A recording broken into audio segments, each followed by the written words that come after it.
क्या आपकी शादी बार-बार रुक रही है? क्या अच्छे रिश्ते आते हैं लेकिन किसी न किसी कारण से बात नहीं हो पाती? क्या कभी आपने सोचा कि आखिर ऐसा क्यों हो रहा है? क्या ये सिर्फ़ किस्मत का खेल है या आपकी कुंडली में कोई गहरा दोष छुपा है? ज्योतिष शास्त्र के अनुसार विवाह में देरी कभी भी बिना किसी कारण के नहीं होती। इसके पीछे ग्रहों का स्पष्ट संकेत होता है, चाहे वे शनि का प्रभाव हो या मंगल दोष हो या राहु केतु का कोई छुपा हुआ असर हो। और सबसे चौंकाने वाली बात ये है कि कई बार हम सही समय आने से पहले ही गलत फैसले लेने की कोशिश करते हैं, जिससे देरी और बढ़ जाती है।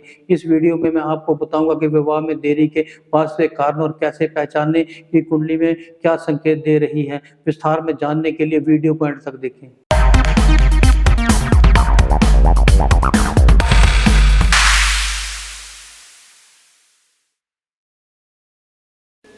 क्या आपकी शादी बार-बार रुक रही है? क्या आपके रिश्ते बनते-बनते टूट रहे हैं? क्या आपने कभी सोचा है कि ये केवल किस्मत का ही नहीं बल्कि आपकी कुंडली में कोई गहरा कारण छुपा हो सकता है? ज्योतिष शास्त्र के अनुसार विवाह में देरी कभी भी बिना किसी कारण के नहीं होती, इसके पीछे ग्रहों के स्पष्ट संकेत होते हैं और आज हम इस वीडियो में आपको बताऊँगा कि विवाह में देरी के वास्तविक ज्योतिषीय कारण और क्यों कौन-कौन से दोष जिम्मेवार होते हैं और सबसे महत्वपूर्ण इनसे मुक्ति के उपाय। ज्योतिष में विवाह के देखने के लिए हमें मुख्य रूप से 4 चीज़ें देखी जाती हैं। सबसे पहले है सप्तम भाव, जो कि विवाह का घर होता है और साथ में सप्तम भाव का स्वामी पुरुष के लिए शुक्र और महिला के लिए गुरु। बृहस्पति शास्त्र में स्पष्ट कहा गया है कि सप्तम भाव में स्थित ग्रह तथा सप्तमेश विवाह के सुख दुख का निर्धारण करते हैं। विवाह में देरी का प्रमुख कारण शनि को माना गया, क्योंकि शनि देरी का ग्रह कहा जाता है। अगर शनि सप्तम भाव में हो या सप्तम भाव पर दृष्टि डाले तो परिणाम स्वरूप रिश्ते देरी से आते हैं और शादी टलती रहती है। फल दीपिका में कहा गया कि शनि के प्रभाव से विवाह में विलंब होता है, परंतु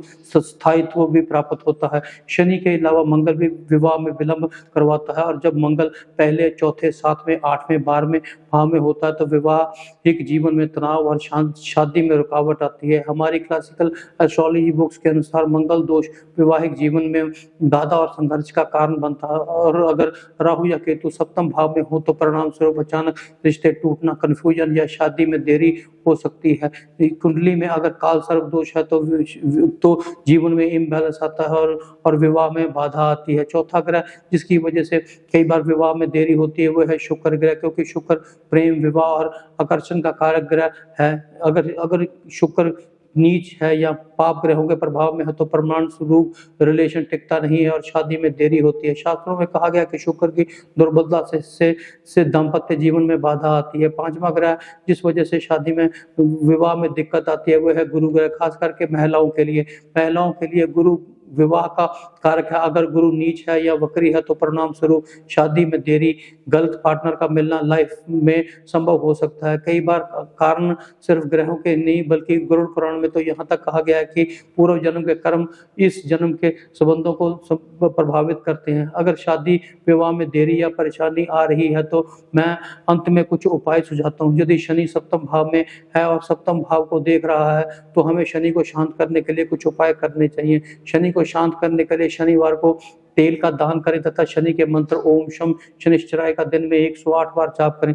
इसी तरह मंगल दोष को शांत करने के लिए हनुमान चालीसा का प्रतिदिन पाठ करें तथा मंगलवार का व्रत रखें। यदि कुंडली में शुक्र कमजोर हो या पाप ग्रहों से प्रभावित हो और अच्छे फल ना मिल रहे हो तो शुक्रवार को सफेद वस्त्र दान करें और महालक्ष्मी की पूजा करें। यदि राहु केतु सप्तम भाव में हो या काल सर्प दोष बना रहे हो तो नाग देवता की पूजा करें और काल सर्प दोष की शांति पूजा करवाएं। यदि कुंडली में गुरु वक्री या कमजोर हो तो गुरुवार का व्रत रखें और गुरुवार के दिन पीली वस्तुओं का दान करें। अंत में मैं आपको एक महत्वपूर्ण सलाह यही दूंगा कि सिर्फ उपाय ही काफी नहीं है। सही समय का इंतजार करें और जल्दबाजी में शादी न करें और कंपैटिबिलिटी जरूर देखें। याद रखें, विवाह में देरी अभिशाप नहीं है बल्कि ये सही समय का संकेत है, क्योंकि जब सही समय होता है तो रिश्ता भी सही मिलता है।